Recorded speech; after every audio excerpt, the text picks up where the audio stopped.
Here you are actually starting with the finding and reaching to a broader context, how your knowledge, you claim, can be used in various contexts and situations, how future researchers can use it and wherever can imply it. Make sense? So the paragraph structure is different in discussion section. Okay? So the first two moves. We summarize and we explain the implications of my finding. Move 1 and 2. I wrote it together because it goes together.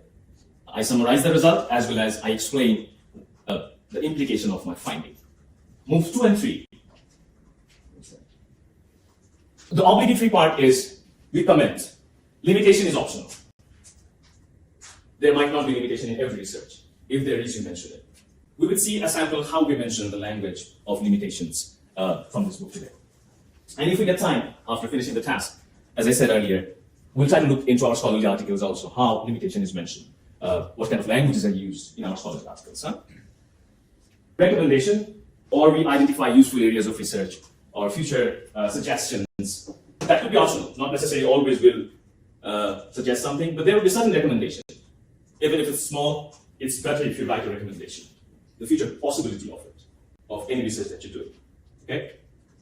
Another style depends on the kind of research I'm doing. Sometimes research could, it's also, the methodology sometimes is not quantitative. Sometimes it's qualitative.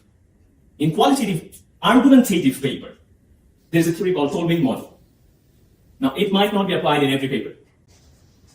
I'm not talking about discipline. Let's say it could be informative, descriptive paper, or argumentative in the same discipline. Let's say my discipline. So sometimes I might do graph chart experiments. Sometimes I'm developing a theory, I'm arguing. So it's qualitative. So in that case, have you ever heard about Toulmin model? So I'll show you a sample how Toulmin model structure works. This is the Toulmin model moves. The way you argue and you establish your argument. So Toulmin has developed a model that is called Toulmin model. So first we talk about the claim. And then we give our data. After data, we bridge it.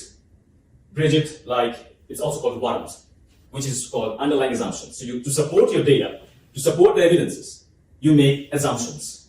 I'll show you an example. We develop a foundation.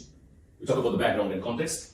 We also do, after reasoning those data and underlying assumptions, we provide the counterclaim.